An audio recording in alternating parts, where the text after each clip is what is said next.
the sacred price of awakening, why your pain was the currency of your power. You didn't choose this path. That's the first truth. It chose you. Somewhere in the depths of the cosmos, maybe before this life even began, your soul agreed to carry a weight that most would buckle under. You were marked, not for punishment, but for purpose. And with that purpose came cost. Real, brutal, soul-shaping cost. This journey of the dark chosen one is not poetic, it's raw. It's not glamorous, it's violent in its purification. And yet, the rewards that emerge from that darkness, they are divine. But let's not pretend it's easy. It's not. You've paid in tears, in silence, in isolation, and you're still here. That alone makes you rare, because most people run from the fire. You walked into it. And if you're still listening, it means you're ready to understand exactly what that fire was forging. The first sacrifice is belonging. You lose it early. Sometimes before you even understand the word. You walk through life feeling like an outsider in your own family, community, or culture. It's not just that you're different, it's that you see different, feel different, know different.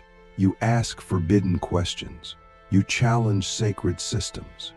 And slowly you realize that your truth doesn't fit into their world. So you're pushed out, or you walk away. Either way, the message is clear: you don't belong here. And yet, that exile is sacred, because it forces you to find a deeper belonging, not to people, but to purpose. You learn to belong to your own soul, to God, to the silence that never rejects you. And in losing the world's approval, you gain something unshakable: inner sovereignty.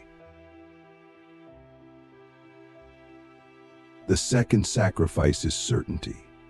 Most people cling to beliefs like life rafts. They need to know who they are, what's right, what's true. But you were stripped of certainty. The beliefs you were raised with collapsed. The comforts of religion or routine crumbled. You were left in a void, a terrifying place where nothing made sense. And yet, that void was your teacher. Because in the absence of certainty, you found something better. Trust, not blind trust in authority, but earned trust in your own inner voice. You learned to navigate reality without a map, to walk by intuition, not instruction. That's a sacrifice few are willing to make. But it's also why you now carry a wisdom that no book could teach, because it was carved into your bones by experience. The third sacrifice is relationships. Not all of them, but the ones that couldn't evolve with you. Friendship circles, lovers, mentors, people who once felt like home suddenly became heavy. Not because they changed, but because you did. The spiritual path has a velocity, and when your soul accelerates, those who are still standing still feel like anchors. You tried to bring them with you. You tried to explain, to soften, to shrink. But eventually, life forced the separation, and it hurt deeply. But that pain taught you discernment. You stopped choosing companionship over alignment. You stopped trying to resuscitate dead dynamics, and you started walking with people who see your soul, not just your history. That's the reward. But the sacrifice? Loneliness. Deep, echoing loneliness. The kind that feels eternal, until you realize it's not a void, it's a womb. The fourth sacrifice is identity. You gave up versions of yourself that used to feel like everything. The persona you built to survive your childhood. The mask you wore to be accepted. The role you played to feel safe. One by one, they fell away. And each time, it felt like a death. Because it was. Ego death is not poetic, it's violent. It shakes your foundation. It leaves you naked in front of your own soul.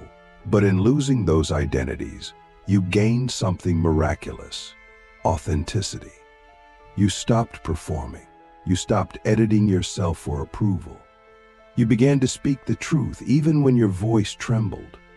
And that truth became your protection, your power, your path. But don't forget the cost. You had to bury people you used to be.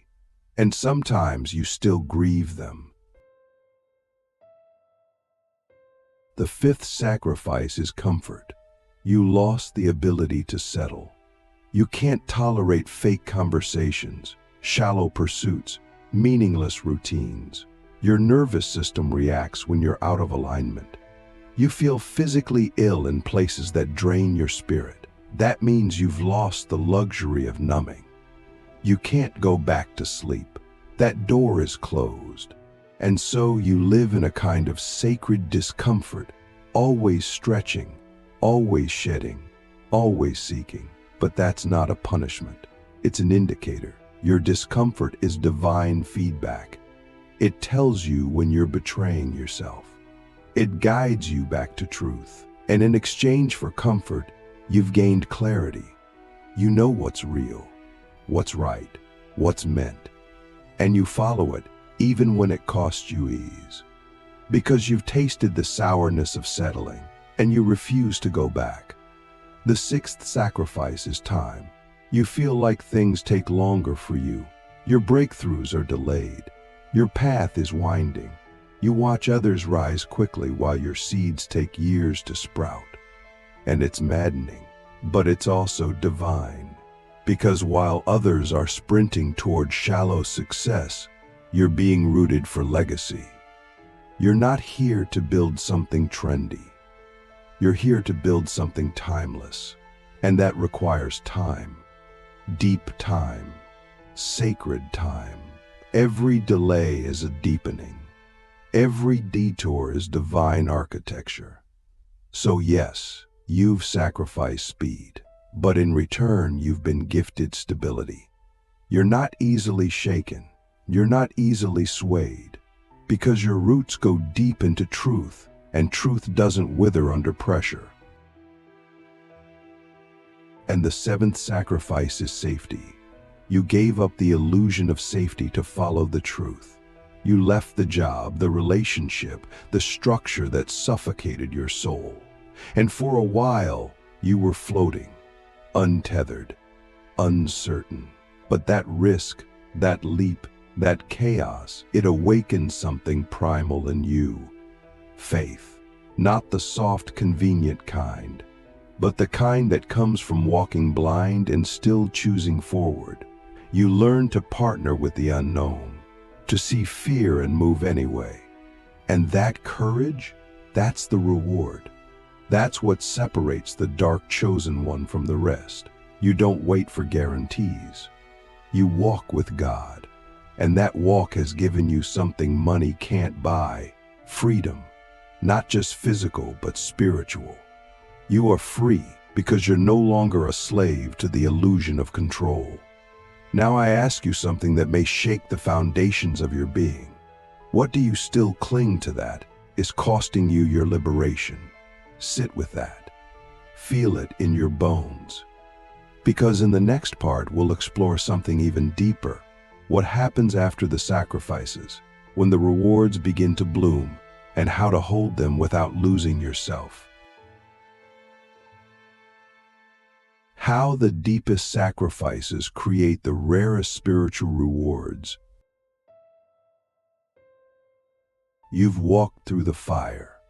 You've buried identities, surrendered comfort, and stood alone in your own becoming. And now, without fanfare, something begins to shift. Quietly, invisibly. You start to feel a strange sense of power, not the kind that dominates, but the kind that grounds. A steadiness in your breath, a knowing in your bones. You're no longer trying to prove your worth or earn your place. You're simply being, and in that being, you are powerful. This is the first reward, embodied presence. It's not loud, It doesn't need to be. You walk into rooms differently. People feel your energy before you speak. You're not chasing anything anymore because you've become the thing you were chasing. You've returned to yourself. And in that return, you've become undeniable. The second reward is spiritual clarity. This is not the kind of clarity that comes from logic or intellect. It's not something you can explain in words. It's a kind of lucid knowing that cuts through noise like a blade of light through fog. You just know when something is right, and you feel when something is off. You trust your gut, your intuition, your somatic wisdom. Not because you read it in a book or heard it from a guru, but because life carved it into you through experience. You've been burned enough times to recognize the heat. You know what betrayal feels like. You know what truth feels like. And now you walk with the kind of discernment that can't be taught. You don't second-guess your soul anymore. And that makes you dangerous to illusions. The third reward is energetic magnetism. This is where life seems to start bending around you. Not because you manipulate it, but because you finally stopped resisting your essence. You become a magnet, not to everyone, but to the right people, the right opportunities, the right moments. You're no longer forcing doors to open. They open when you arrive. Not because you're special in the egoic sense, but because you've aligned yourself with truth. And truth is magnetic. People come to you not because you're the loudest, but because you're the clearest. Your energy is clean. Your frequency is high. And in a world full of distortion, clarity is irresistible. But here's the catch. This magnetism only works when you stop trying to be magnetic.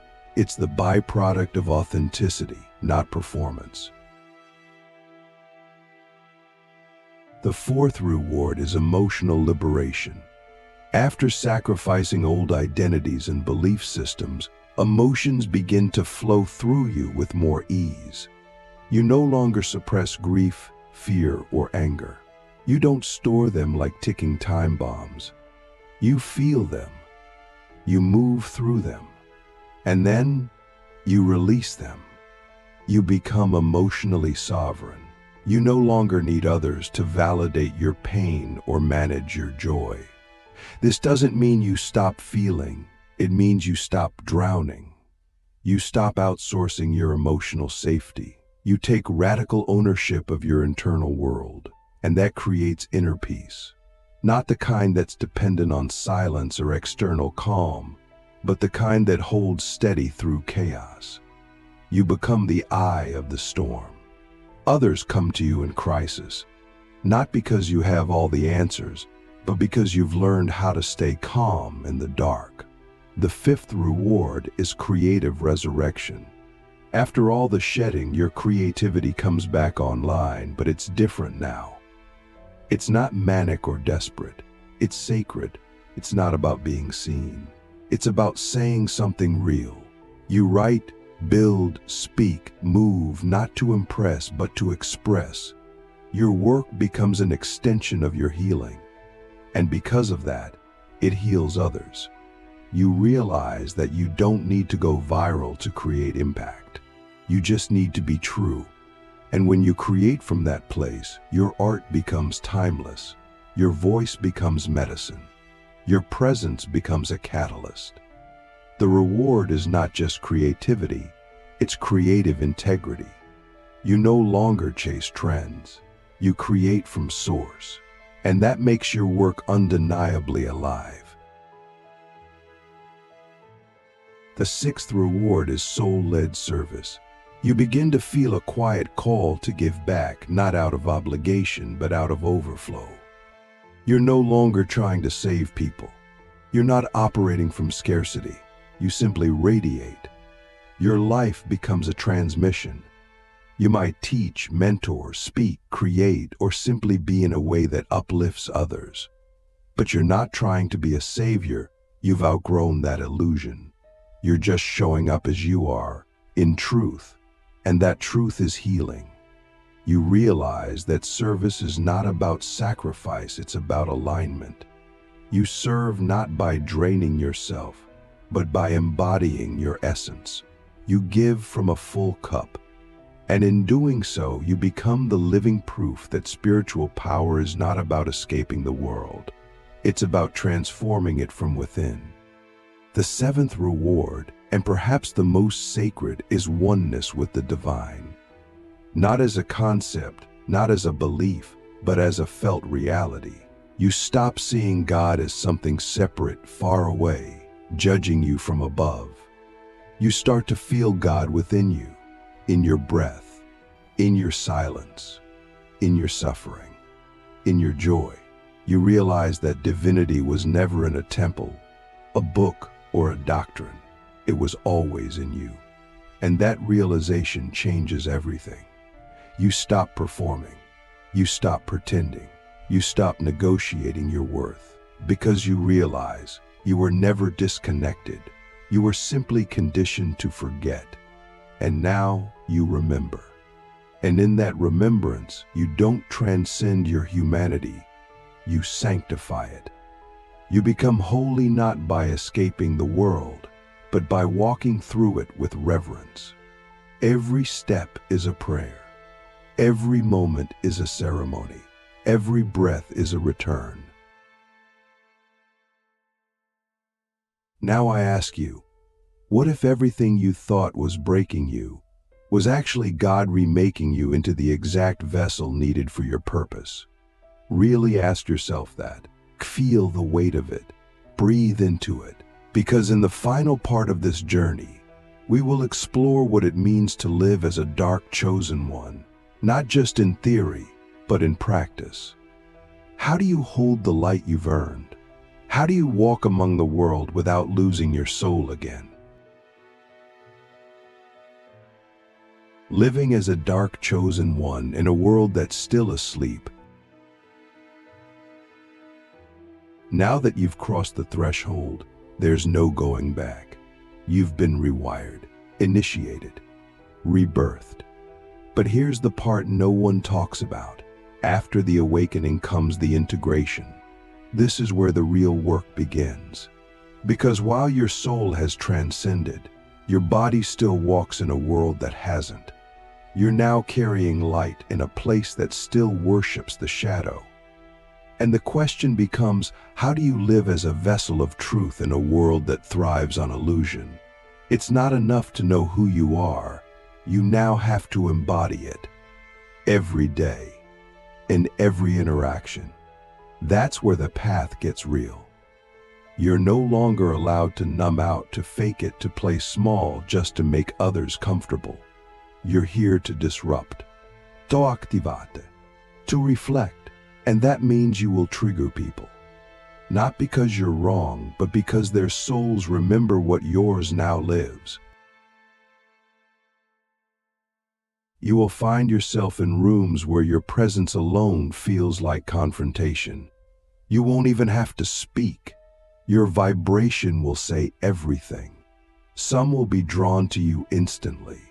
Others will feel threatened without knowing why. That's part of the cost.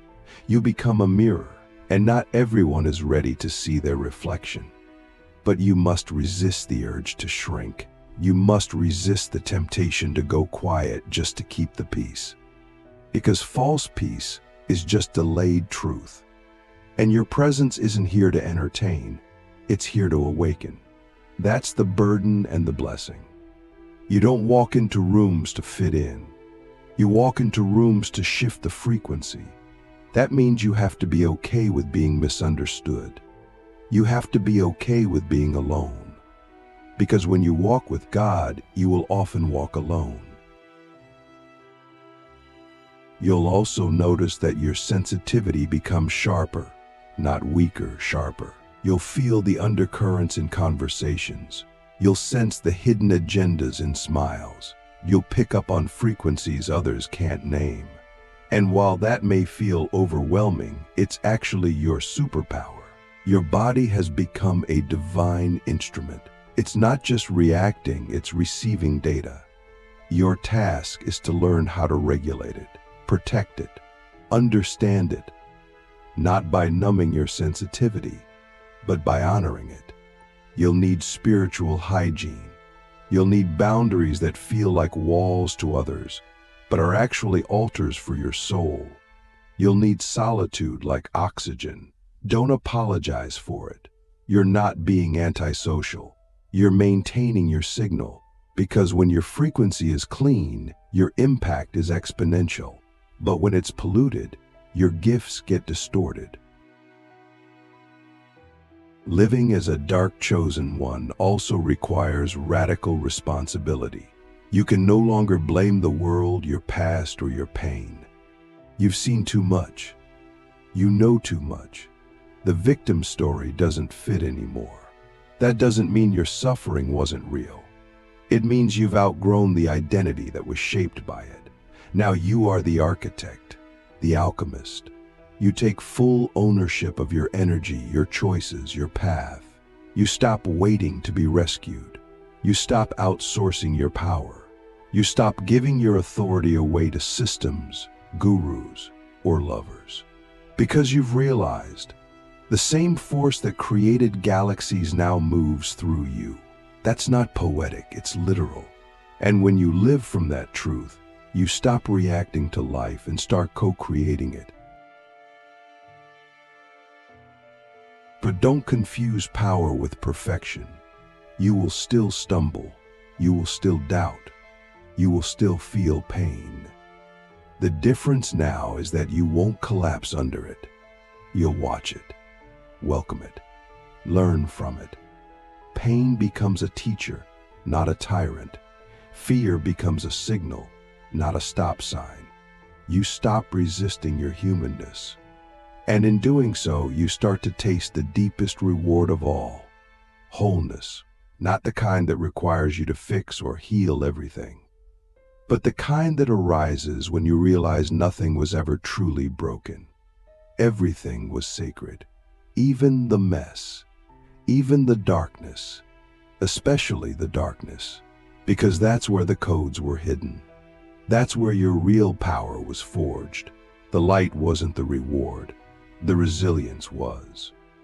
One of the most practical realities you'll face is this: you'll have to build a life that supports your new frequency.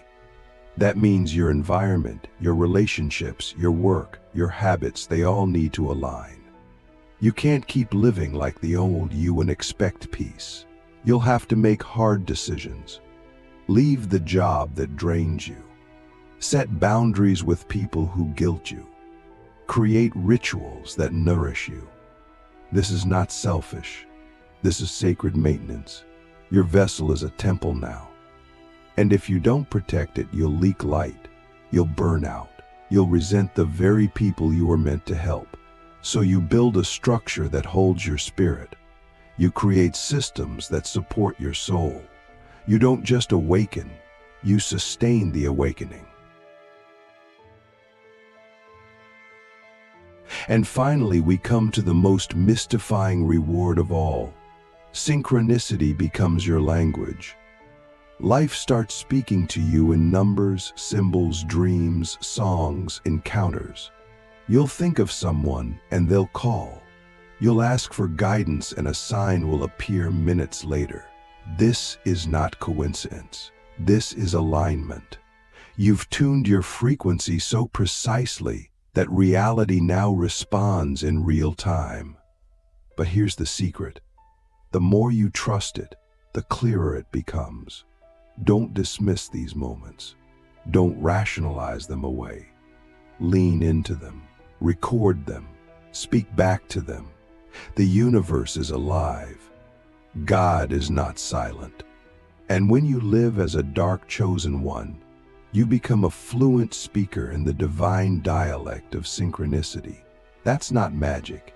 It's mathematics. It's resonance. It's your soul remembering how to dance with the divine. So now, I'll ask you this. What would your daily life look like if you truly believed, moment to moment, that you were in constant communion with the divine? Not just during rituals or prayer, but in traffic, in conversations, in your silence. What would shift if you stopped waiting for miracles and started walking like you are one? The world doesn't need another spiritual trend. It needs you, fully activated, fully embodied, and fully present. You are not here to escape the world. You are here to remake it.